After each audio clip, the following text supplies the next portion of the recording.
Hello friends, welcome back to our channel Government Nursing College of Shivni. So today we have gathered here for our nutrition practical program.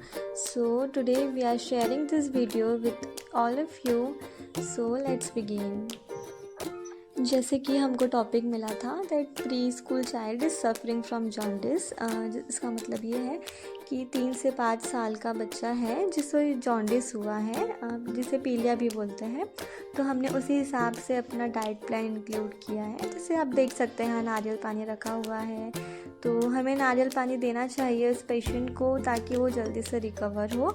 And then हमने ये diet plan बनाए हैं for 1 day and then हमको represent भी करना था। So या we are doing our best. And हमने यहाँ पे अपना मॉडल भी रेडी कर लिया है जिसमें हमने जो भी फ्रूट्स वेजिटेबल्स यूज़ करते हैं उसको रखे हैं, सीरियल्स पल्सेस रखे हैं। एंड देन ये चार्ट देख सकते हैं, हमें बताना है कि क्या चीज़ उसे लेना चाहिए, क्या चीज़ अवॉइड करना चाहिए। So let's start a presentation. Let's see what is jaundice. Basically jaundice is also known as icterus. हम लोग jaundice को icterus भी बोलते हैं। फिर सेकेंडली jaundice जो वर्ड है जो ग्रीक की लैंग्वेज से लिया गया है और उसका वर्ड है जॉन, इट मीन्स होता है yellow. So let's see the definition of the jaundice. Jaundice is characterized by the yellowish discoloration of the skin, mucous membrane and the sclera of the eyes, which is caused due to increasing in the level of bilirubin.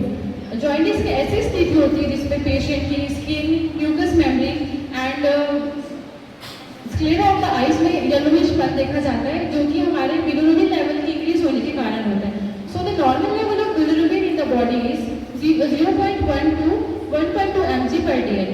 If it increase up to 2 mg per dl, then it cause the jaundice. अगर jaundice का level हमारे body में 2 mg per dl से ज़्यादा हो जा रहा है या फिर 2 mg per dl है, तो उस कंडीशन को हम बोलेंगे jaundice. So let's see basic introduction of the jaundice. So jaundice word जो ग्रीक लैंग्वेज से लिया गया है। So हम jaundice को समझने के लिए पहले ये देखते हैं कि bilirubin होता क्या है। What is bilirubin? So bilirubin is a yellowish pigmentation which is extracted from the blood cells. Bilirubin एक yellowish discoloration होता है, pigmentation होता है जो कि blood cells से लिया जाता है। जैसे कि हमको पता है कि हमारी बॉडी में जो RBC है उनका लाइफ स्पैन होता है 120 डेज। फिर उसका डिस्ट्रक्शन होता है ग्रेवियर ऑफ स्प्लीन में। देन आफ्टर दैट उसका ब्रेकअप होगा हीमोग्लोबिन में। जो हीमोग्लोबिन है वो माइक्रोफेजेस से उसका फैगोसाइटोसिस होता है। फैगोसाइटोसिस होने के बाद वो ब्रेकडाउन होता है आयरन प्लस हीमोग्लोबिन में। तो iron will take part in new cell production of RBC and hence the bilirubin take part in the excretion from the stool और the liver. So liver play a very crucial role in this to transport bilirubin to the small intestine. Liver इसमें बहुत important play करता है कि वो bilirubin को intestine तक पहुंचाए और वहां से उसको एक्सक्रीट करवाए। सो हमारे इंटेस्टाइन में कुछ इंटेस्टिनल बैक्टीरियाज होते हैं जो कि बिलिरुबिन को बिलिरुबिन डेरिवेटिव्स में कन्वर्ट करते हैं, जिसके कारण हमारा स्टूल और यूरिन का कलर होता है वो येलो होता है। हम लोग देखते हैं अब व्हाट कॉजेज जॉन्डिस। जॉन्डिस होता कैसे है तो देखते हैं, जैसे कि हमारा लीवर अच्छे से फंक्शन नहीं कर रहा है और डेवलपिंग लीवर है या फिर any kind of disease in the liver, then bilirubin is not completely excreted by it and not completely remove and start accumulated in the blood stream. अब वो ब्लड स्ट्रीम में एक्यूमुलेट हो रहा है तो वो रिमूव नहीं हो पाएगा और कई बार ऐसा भी होता है कि ब्लड स्ट्रीम से बाहर आ जाता है। ब्लड स्ट्रीम से वो बाहर आएगा तो पूरी बॉडी में फैलेगा, फिर हमारे आईज में हमको पीलापन दिखेगा, हमारी स्किन में दिखेगा, हमारे म्यूकस मेम्ब्रेन में दिखेगा। Basically, there are 3 types of jaundice. Basically, jaundice 3 type के होते हैं। फर्स्ट प्री हेपेटिक jaundice, जिसको हम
respected teachers and my dear friends. So my topic is pathophysiology of jaundice. तो pathophysiology of jaundice को मतलब ये है कि क्यों होता है, तो due to etiological factor. Due to etiological factor मतलब कौन कौन से डिजीज से होता है, तो malaria, sickle cell anaemia, haemolysis ये होता है. इसमें क्या होता है, excessive breakdown of RBC. RBC का जो ब्रेकडाउन है वो बहुत ज़्यादा मात्रा में होता है. फिर ये होता है इसमें ज़्यादा मात्रा में बिलिरुबिन प्रेजेंट होता है ब्लड में, जो कि कॉन्जुगेटेड और अनकॉन्जुगेटेड फॉर्म में होता है. कॉन्जुगेटेड फॉर्म मतलब वाटर सॉल्युबल जो कि 70% होता है, और अनकॉन्जुगेटेड फॉर्म मतलब वाटर इनसॉल्युबल जो कि 30% होता है. इसके बाद सिम्टम्स दिखाई देते हैं. Obstruction of jaundice appears. मैं इसको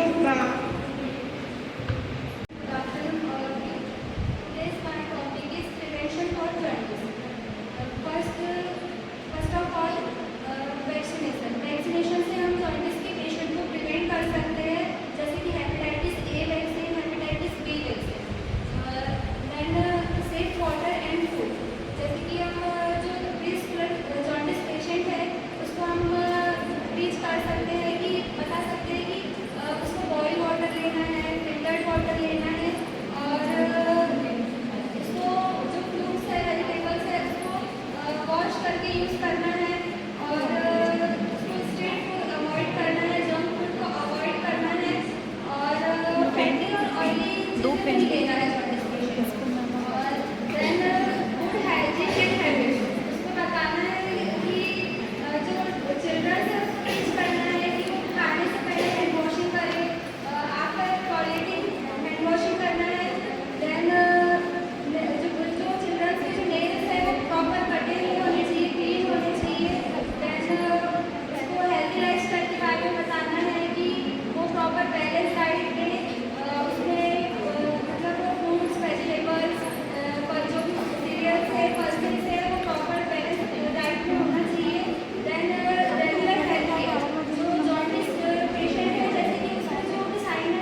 our teachers and my friends.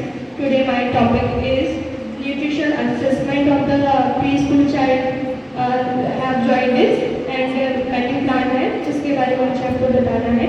तो सबसे पहले मैं आपको प्री स्कूल चाइल्ड के बारे में बताना चाहूँगी। प्री स्कूल चाइल्ड वह चाइल्ड होता है जिसकी मिनिमम एज 3 से 5 ईयर के बीच होती है, 3 साल से 5 वर्ष के बीच का होता है, और जो उसकी हाइट लगभग होती है 90 to 110 सेंटीमीटर होती है। और जो प्री स्कूल चाइल्ड होता है उसी हमारा जो टॉपिक है उसमें प्री स्कूल चाइल्ड को जॉइंडिस है।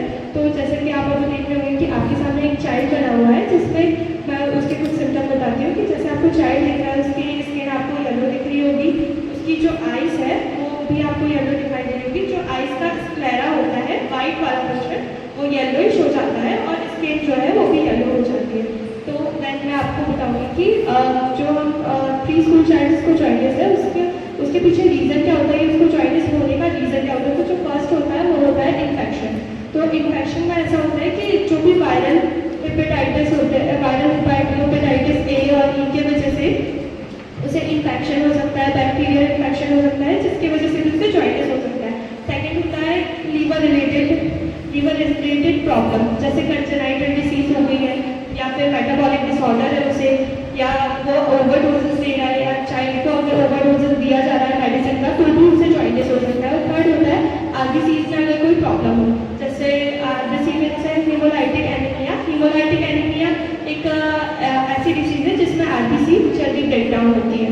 देन फिर हम उसका बताते हैं न्यूट्रिशनल असेसमेंट। तो न्यूट्रिशनल असेसमेंट करने के लिए हम सबसे पहले उसकी जनरल इन्फॉर्मेशन देखते हैं। जनरल इन्फॉर्मेशन में इंक्लूड होता है उसकी एज, उसकी जो मेडिकल कंडीशन है और उसका जो एक्टिविटी लेवल है हम उसको असिस्ट करते हैं। दैन सेकेंड है एंथ्रोपोमेट्रिक असेसमेंट। एंथ्रोपोमेट्रिक असेसमेंट वो होता है जिसमें हम चाइल्ड के एज के अकॉर्डिंग उसका वेट सही है, उसकी हाइट देखते हैं, उसका BMI एज के अकॉर्डिंग है या नहीं। देन हम उसका MUAC देखते हैं। MUAC यानी होता है mid upper. So then after completion of our presentation हम न्यूट्रिशन लैब में गए बिकॉज हमको जो हमने बनाए थे रेसिपी वो हमें प्रेजेंट करना था in front of the teachers. So या we are waiting for the teachers and how this programme is going on.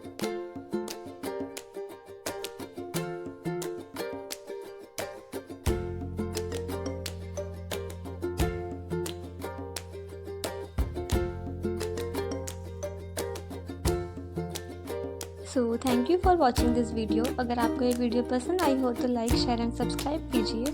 मिलते हैं नेक्स्ट व्लॉग में। Thank you.